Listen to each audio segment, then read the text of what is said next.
नहीं कि जो 5 रुपए का गुटखा मिलता है वो लिटरली लाखों करोड़ों रुपए का होता है। एक गरीब इंसान जिसके पास नॉलेज नहीं होती है वो सेलिब्रिटीज को देख के गुटखा खरीदता है और खाता है। आज के टाइम पे इंडियन रेलवे हर साल 1200 करोड़ रुपए स्पेंड करता है सिर्फ गुटखा साफ करने के लिए। इतने भी सेलिब्रिटीज है ना, जो वो लोग कभी भी आगे ये नहीं बोलते कि भाई गुटखा खरीद लो, वो प्रमोशन करते हैं इलायची का।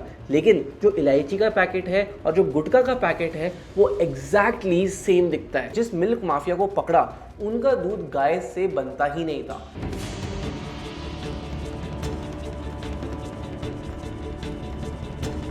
ये दूध पियोगे तो आपको क्या मिलेगा? सिर्फ किडनी और लिवर की बीमारी है। पर इस पूरे गंदे दलदल में आज के टाइम पे एक ऐसा नाम सामने आता है जो दिखाता है कि यार ऑनेस्ट ऑफिसर्स भी एग्जिस्ट करते हैं, जैसे कि IAS तुकाराम मुंडे सर।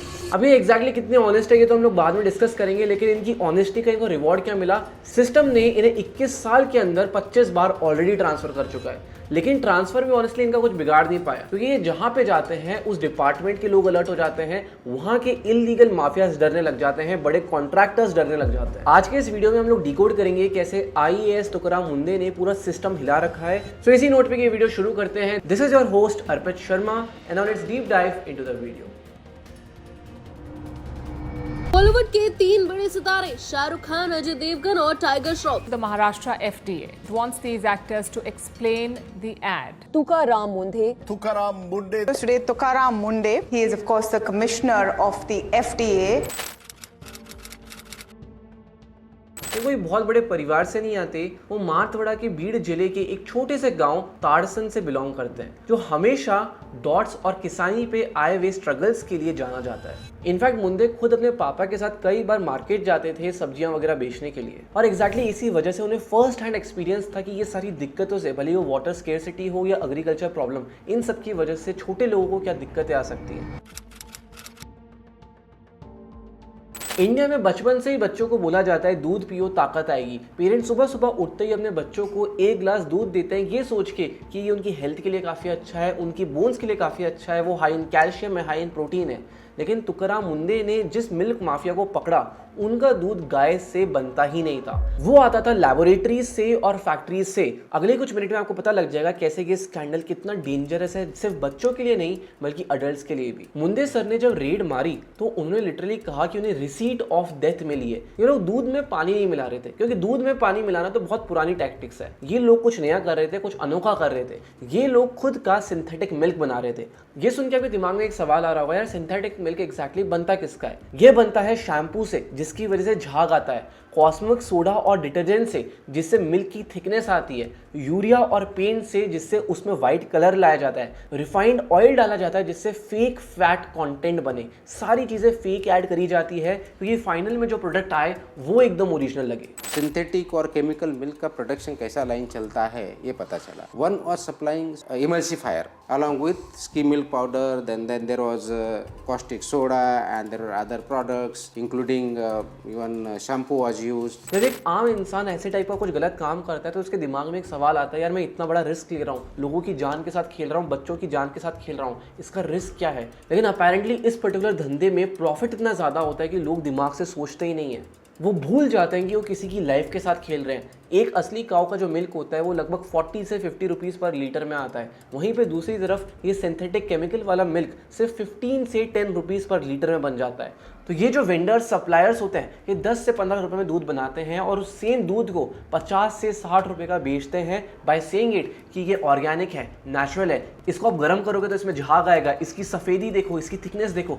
और हार्श रियलिटी तो ये है, एक आम इंसान पता भी नहीं लगा पाता कि ये दूध असली है या नहीं, क्योंकि ये सारी चीज़ें इतनी प्रॉपरली इंजीनियर करी जाती है कि सच में हर चीज़ A to Z असली दूध जैसी दिखती है। डिफरेंस होता है तो बस उनकी न्यूट्रिशन वैल्यूज़ में। जहाँ पे आपको असली दूध पी के प्रोटीन मिलता है, कैल्शियम मिलता है, ये दूध पियोगे तो आपको क्या मिलेगा? सिर्फ किडनी और लिवर की बीमारियाँ। और अगर आप ये सोच रहे हो ना कि यार ये लोग बहुत सारे दूध में थोड़ा सा केमिकल मिला देते हैं, तो ऐसा नहीं है। ये लोग लिटरली 100 लीटर फेक मिल्क में 10 लीटर असली दूध मिलाते हैं। ये लोग दूध के अंदर केमिकल नहीं डालते, वो तो पुराने दिन थे। ये लोग केमिकल के अंदर थोड़ा सा दूध डाल देते हैं। इसलिए जब FDA की टीम ने रेड मारी तो माफियाज ने लिटरली लाखों गैलन्स का दूध नालों में बह दिया, क्योंकि उनको डर था कि अगर इस दूध का एक भी सैंपल टेस्ट लैब भेज दिया गया तो वो पकड़े जाएंगे और उन्हें जेल हो जाएगी। और अगर आपको लग रहा है ना कि सब यार कोई छोटे मोटे वेयर हाउस में होता होगा, 2-4 दुकानें करती होगी, तो ऐसा नहीं है। Let me tell you the numbers as well. Result ये था कि रेड मारने के बाद महाराष्ट्र की डेली मिल्क प्रोक्योरमेंट में 7.5 लाख लीटर्स पर डे का ड्रॉप दिखा गया। पूरे स्टेट में एफडीए ने लगभग 28.66 लाख केजी अनसेफ और अडल्ट्रेटेड फूड प्रोडक्ट्स को सीज किया और फिर उन्हें डिस्ट्रॉय किया, जिसकी कीमत अप्रॉक्सीमेटली 56 करोड़ रुपीस थी।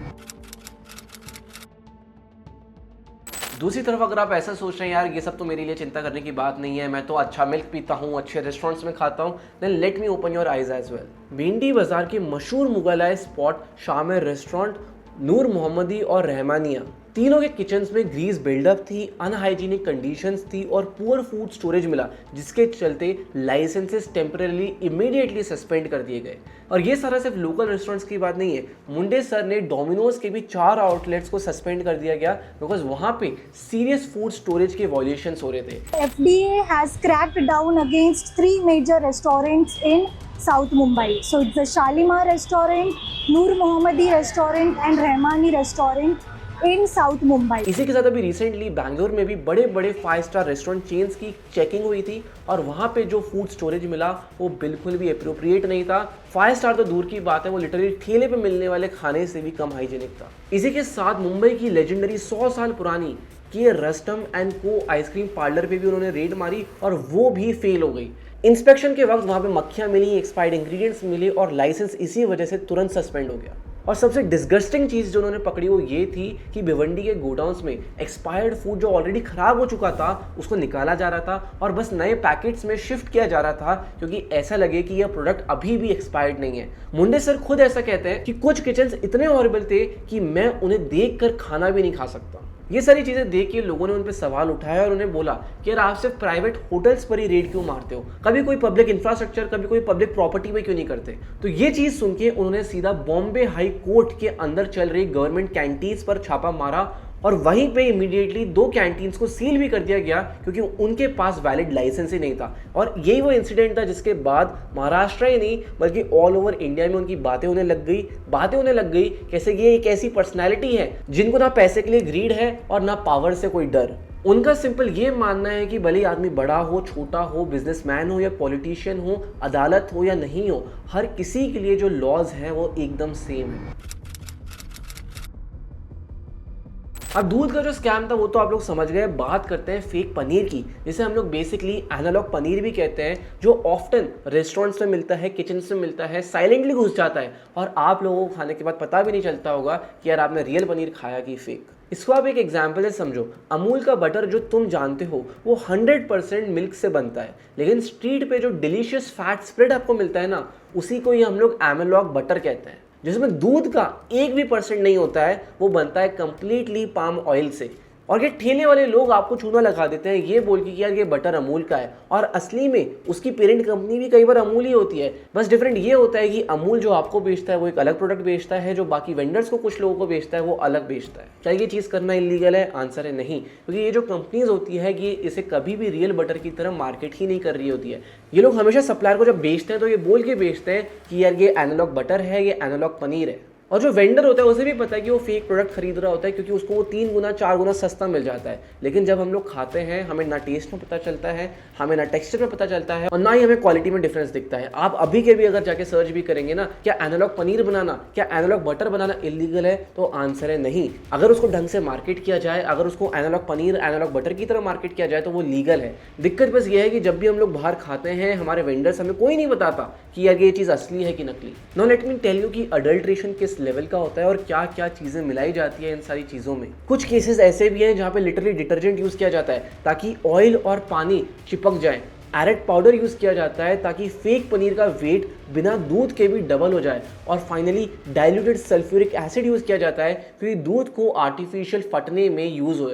बट तुकाराम मुंडे इस चीज़ को पूरा समझते हैं और इसी वजह से उन्होंने ये बोला है कि कोई भी पर्सन जो ये सारे अडल्ट्रेशन करता है वो बंदा सिर्फ कोई मिलावटी वाले धंधे में नहीं है, बल्कि वो पब्लिक हेल्थ के साथ एक मर्डरस अटैक होगा और उसके अगेंस्ट क्रिमिनल केसेस फाइल होंगे, जिसकी वजह से उसे जेल भी भेजा जा सकता है। But if we are able to find out this is an organized crime, financial crime, and prosecute them, because life imprisonment is also there in the same section. But apparently sad reality ये है कि अभी recently जब testing में 308 पनीर्स को dairy samples को भेजा गया था सैंपल्स के लिए, तो उसमें से 109 सैंपल्स रिजेक्ट हो गए, मतलब वो अडल्ट्रेटेड वाले कैटेगरी में आते थे, which is a rate of 35%। मतलब अगर इंडिया में 100 लोग दूध पी रहे हैं तो काफ़ी हाई चांस है कि 35% लोग कोई ना कोई अडल्ट्रेटेड फॉर्म में ही दूध पी रहे होंगे।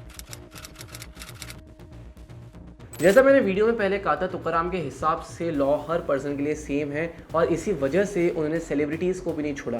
देखो, तुकाराम का ये मानना है कि जो 5 रुपये का गुटखा मिलता है वो सिर्फ 5 रुपये का नहीं है, उसकी वजह से जो नुकसान होता है वो लिटरली लाखों करोड़ों रुपए का होता है। एक गरीब इंसान जिसके पास नॉलेज नहीं होती है वो सेलिब्रिटीज़ को देख के गुटखा खरीदता है और खाता है, उसे लगता है कि यार सिर्फ 5 रुपये क्या ही हो जाएगा। लेकिन अक्सर ऐसा होता है, ये लोग उस पर्टिकुलर प्रोडक्ट से एडिक्ट हो जाते हैं, दिन में लिटरली 10 पैकेट 15 पैकेट खाते हैं एंड ओवर द मंथ 2-3 हज़ार रुपये सिर्फ गुटखे जैसे प्रोडक्ट पे स्पेंड कर देते हैं, जो असली में उनके खुद के बच्चों की एजुकेशन के लिए यूज़ किए जा सकते थे। और इसका इंपैक्ट हो सकता है शॉर्ट टर्म में तुम्हें सिर्फ 2-3 हज़ार रुपये पर मंथ लग रहा हो, लेकिन जैसे जैसे कि चीज़ चलती है लाखों लोग इससे मरते हैं, लाखों लोगों को बीमारियाँ होती है, जिसकी वजह से लिटरली गरीब लोगों की पूरी फाइनेंशियल कंडीशन डिस्ट्रॉय हो जाती है। जो दिहाड़ी वर्कर जो पहले रोज काम करता था वो हॉस्पिटल में एडमिट हो जाता है, उसकी पूरी फैमिली जो अकेले उसके ऊपर डिपेंडेंट थी वो सड़क पे आ जाती है, उन्हें भीख मांगनी पड़ती है। इसी के साथ जो लोग गुटखा खाते हैं वो सिर्फ अपनी बॉडी डिस्ट्रॉय नहीं करते, वो अपने आसपास का एरिया गंदा करते हैं। आप भले रेलवेज देख लो, पब्लिक प्रॉपर्टीज देख लो, पार्क देख लो, आपको हर जगह इनके साइन मिल जाएंगे।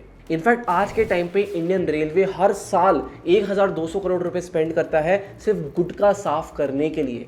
और एग्जैक्टली यही सारी रीजंस की वजह से तुकाराम अब नेक्स्ट सेलिब्रिटीज़ को टारगेट कर रहे हैं। उनका ये मानना है कि सरोगेट एडवर्टीजमेंट अब और नहीं चलना चाहिए। सरोगेट एडवर्टीजमेंट जिनको नहीं पता उनको मैं बता देता हूँ। देखो, जितने भी सेलिब्रिटीज़ हैं ना, जो वो लोग कभी भी आगे ये नहीं बोलते कि भाई गुटखा खरीद लो, वो प्रमोशन करते हैं इलायची का। लेकिन जो इलायची का पैकेट है और जो गुटखा का पैकेट है वो एग्जैक्टली सेम दिखता है, उसकी पैकेजिंग सेम होती है, उनका कलर स्कीम सेम होता है, वो सेम दुकान में मिलते हैं। तो बेसिकली इनडायरेक्टली हमेशा लोगों को गलत चीज़ करने के लिए मोटिवेट किया जा रहा होता है, बल्कि ऑन पेपर वो चीज़ लीगल होती है और इसी चीज़ को हम लोग कहते हैं सरोगेट एडवर्टीजमेंट। और अगर आप ये सोच रहे हैं कि तुकाराम से फूड सेक्टर तक लिमिटेड है, तो ऐसा नहीं है। अभी थोड़े टाइम पहले वो सेल्स टैक्स कमिश्नर थे और उनके फॉर्म में अभी तक हाईएस्ट टैक्स रिकवरी जो हुई थी वो 143 करोड़ की हुई थी इन मल्टीपल ईयर्स। पर जब वो इस पोजीशन पे आए तो उन्होंने बड़े बड़े टैक्स एविडेंस की पुरानी फाइल्स खोली, जिसे छेड़ने से पहले जितने भी पुराने ऑफिसर्स थे वो डरते थे। और इसका रिजल्ट क्या हुआ? सिर्फ 1 साल के अंदर रेवेन्यू जंप हो गया 500 करोड़ तक। मतलब जो काम लिटरली सालों से नहीं हुआ था, एक ईमानदार ऑफिसर ने वो चीज़ लिटरली 12 महीनों में कर दी। और इसका रिजल्ट आप सोचोगे ऑब्वियसली उनको प्रमोशन मिला होगा आफ्टर, और उन्होंने सिस्टम की, गवर्नमेंट की जो सेल्स है वो 3x से ज़्यादा बढ़ा दी। लेकिन असलियत में उनको मिला क्या? 25th transfer. तो यहाँ पे आप एक पैटर्न नोटिस करोगे, चाहे वो दूध हो, पनीर हो, गुटखा हो या टैक्स, हर जगह कहानी सेम है। जब तक एक ऑफिसर चुपचाप बैठ के फाइल साइन कर रहा है तब तक सब ठीक है, लेकिन जैसे ही एक ऑफिसर ने अपना काम ईमानदारी से करना स्टार्ट किया, जैसे ही उन्होंने जनता का पैसा बचाना शुरू किया, माफियाज को, सिस्टम्स को, सीनियर्स को, सीनियर पॉलिटिशियंस को, हर किसी को प्रॉब्लम होने लग जाता है और इसी वजह से उस पर्टिकुलर ऑफिसर का ट्रांसफर हो जाता है। और शायद इसी वजह से आज तुकाराम मुंडे जैसे ऑफिसर की जरूरत सिर्फ महाराष्ट्र को नहीं बल्कि पूरे देश को है। और ऐसे ऑफिसर्स को सच में दिल से रिस्पेक्ट है। अगर आपको आज का वीडियो अच्छा लगा हो तो इसको लाइक करो, शेयर करो, कमेंट करो, अपने उन दोस्तों के साथ शेयर करो जिनको आज भी नहीं पता कि फूड अल्टरेशन किस लेवल पे जा चुका है। और अगर आपको इंटरेस्ट है समय रैना के बिजनेस मॉडल देखने में तो यहाँ पे मैंने वीडियोस डाल रखा है, you can go and have a look. This was your host Arpit Sharma. Thank you so much for watching.